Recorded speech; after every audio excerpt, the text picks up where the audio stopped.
북중 국경에서 불과 500m 떨어진 초소 뒤 마을에서 한 가족이 사라졌습니다. 남편은 국경경비대 소속 하전사였고 아내는 초소 식당에서 일했습니다. 그들에게는 8살, 5살 두 아이가 있었습니다. 보위부가 그들의 실종을 확인했을 때는 이미 36시간이 지난 뒤였습니다. 수색조가 압록강 철조망 근처에서 발견한 것은 찢어진 통행증 한 장과 아이 신발 하나뿐이었습니다. 저는 그 가족의 아버지입니다. 이 이야기는 제가 직접 겪은 실제 증언을 바탕으로 재구성했습니다. 저는 꽃제비 채널을 통해 오늘, 그날 우리 가족이 어떻게 36시간 만에 국경을 넘었는지 말씀드리려 합니다.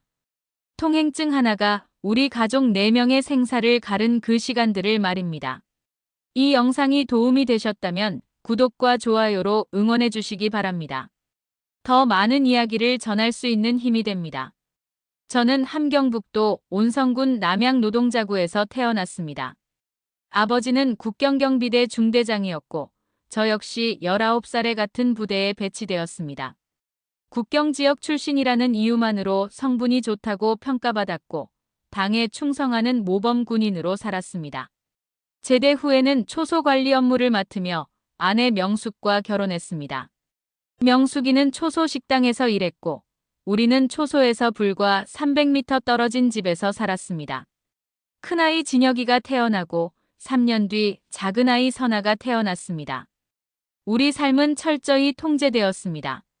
매일 아침 생활 총화가 있었고 초소장의 허가 없이는 마을 밖으로 나갈 수 없었습니다. 통행증이 없으면 5km도 이동할 수 없었습니다.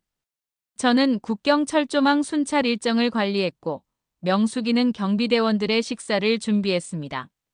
우리 집 뒤편으로는 압록강이 흘렀고 밤이면 중국 쪽 불빛이 보였습니다. 아이들은 그 불빛을 신기해했지만 저는 절대 쳐다보지 말라고 가르쳤습니다. 국경 지역에서는 눈빛 하나도 의심받을 수 있었으니까요. 하지만 그 불빛이 점점 제 마음속으로 들어오고 있다는 걸 그때는 몰랐습니다. 각성은 아주 작은 것에서 시작되었습니다. 2018년 겨울, 보위부가 강 건너편에서 넘어온 비닐봉지 하나를 압수했습니다.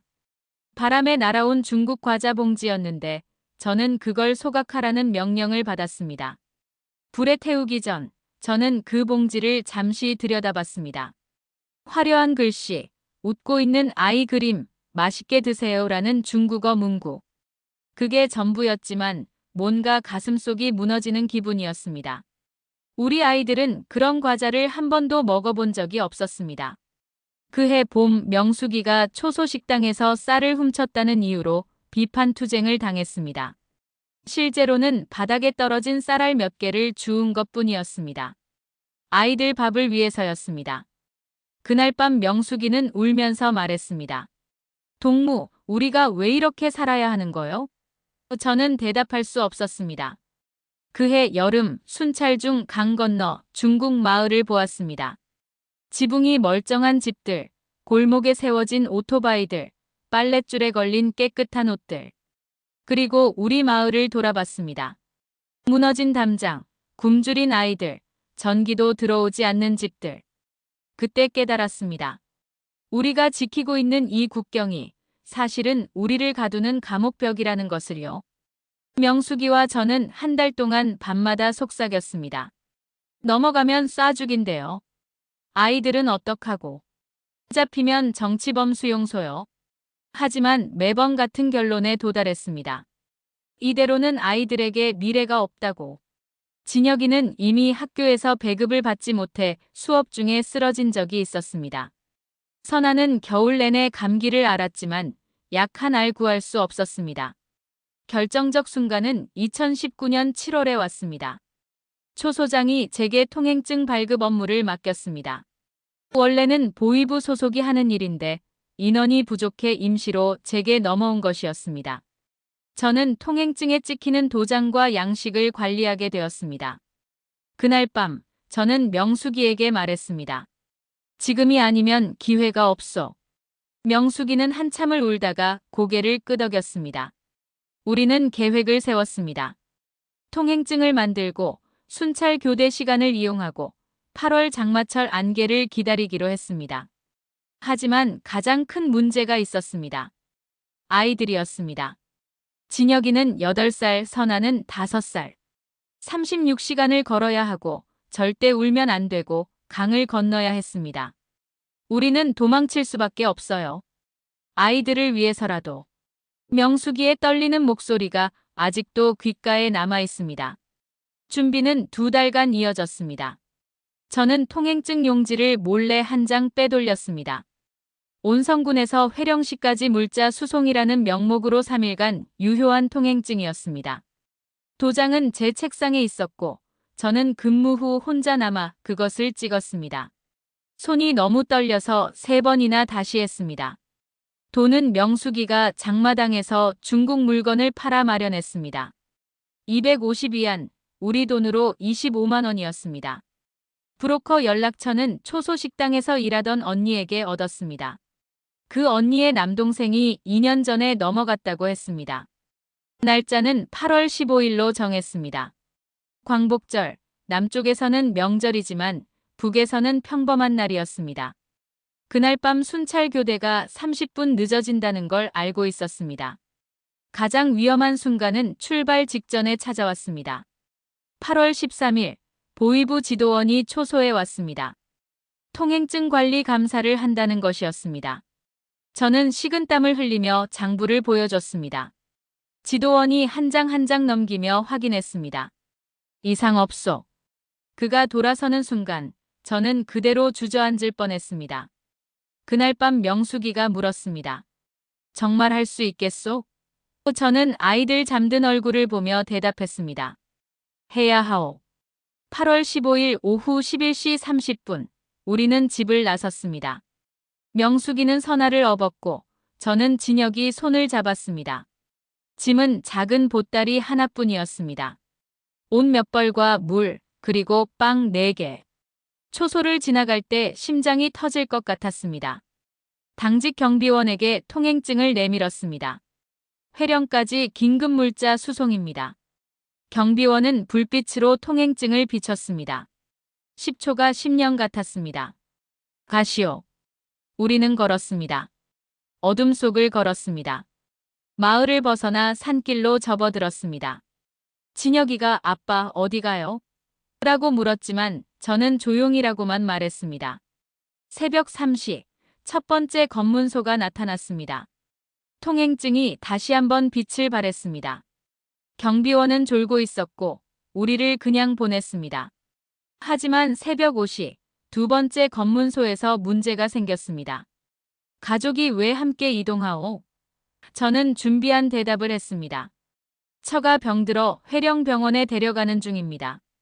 경비원이 명숙이를 쳐다봤습니다. 명숙이는 기침을 했습니다. 가시오. 빨리. 16일 낮 12시. 우리는 산속에 숨었습니다. 통행증은 15일까지만 유효했습니다. 이제부터는 완전한 불법이었습니다. 선아가 울기 시작했습니다.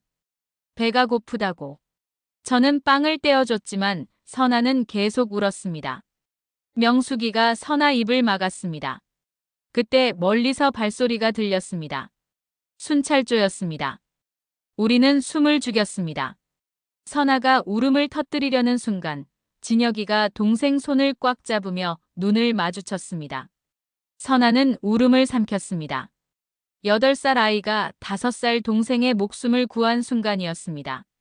16일 밤 10시, 우리는 압록강 앞에 섰습니다. 물소리가 들렸습니다. 저는 브로커가 알려준 지점을 찾았습니다. 큰 바위 3개가 있는 곳. 건너편 중국 땅에서 불빛 신호가 깜빡였습니다. 저는 명숙이를 돌아봤습니다. 그녀는 고개를 끄덕였습니다. 저는 진혁이를 업고 물에 들어갔습니다. 명숙이는 선아를 업었습니다. 물은 생각보다 깊었습니다. 허리까지 차올랐고 물살은 강했습니다. 진혁이가 제 목을 꽉 껴안았습니다. 아빠 무서워. 괜찮아. 조금만 참아라. 중간쯤 왔을 때 명숙이가 비틀거렸습니다. 물살에 휩쓸릴 뻔했지만 저는 그녀 손을 잡았습니다. 우리는 서로를 붙잡고 걸었습니다. 10분이 지났을 때 발이 땅에 닿았습니다. 중국 땅이었습니다. 우리는 기어 올라갔습니다. 강둑에 쓰러졌습니다. 그때 중국어가 들렸습니다. 이쪽으로 빨리. 한 남자가 우리를 차로 데려갔습니다. 차 안에서 저는 시계를 봤습니다. 17일 새벽 1시. 정확히 36시간 6분이 지나 있었습니다. 명숙이는 울고 있었습니다. 아이들은 잠들어 있었습니다. 저는 창밖을 봤습니다. 압록강 너머 북한 땅이 보였습니다. 철조망과 초소가 희미하게 보였습니다. 우리가 평생 살았던 곳. 그리고 이제 다시는 돌아갈 수 없는 곳. 브로커가 물을 건넸습니다. 고생하셨습니다. 이제 안전합니다. 저는 물을 마시며 울었습니다. 중국에서 우리는 3개월을 숨어 지냈습니다. 그 후 베트남을 거쳐 태국으로 갔고 2020년 1월 대한민국에 입국했습니다. 하나원에서 3개월간 정착 교육을 받았고 서울 외곽에 집을 얻었습니다. 저는 지금 한 물류회사에서 일합니다. 명숙이는 식당에서 일하다가 요즘은 제과점에서 빵을 만듭니다. 진혁이는 올해 13살이 되어 중학교에 들어갔습니다. 선아는 초등학교 3학년입니다. 아이들은 이제 한국말을 더 잘합니다. 가끔 북한 억양이 남아있긴 하지만 친구들과 잘 어울립니다. 진혁이는 축구를 좋아하게 됐고 선아는 그림 그리기를 좋아합니다. 제가 가장 신기해하는 건 스마트폰입니다. 유튜브로 세상 모든 정보를 볼 수 있다는 게 믿기지 않습니다.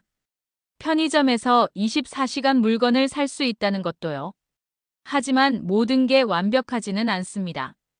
북에 두고 온 부모님과 동생들 생각에 밤잠을 설칠 때가 많습니다. 제가 탈출한 뒤 그들이 어떤 처벌을 받았을지 생각하면 가슴이 찢어집니다. 명숙이도 같습니다. 우리는 자유를 얻었지만 동시에 가족을 잃었습니다. 진혁이가 가끔 묻습니다. 아빠, 할아버지, 할머니는 언제 봐요? 저는 대답할 수 없습니다. 그저 나중에라고만 말합니다. 탈북은 끝이 아니라 시작입니다.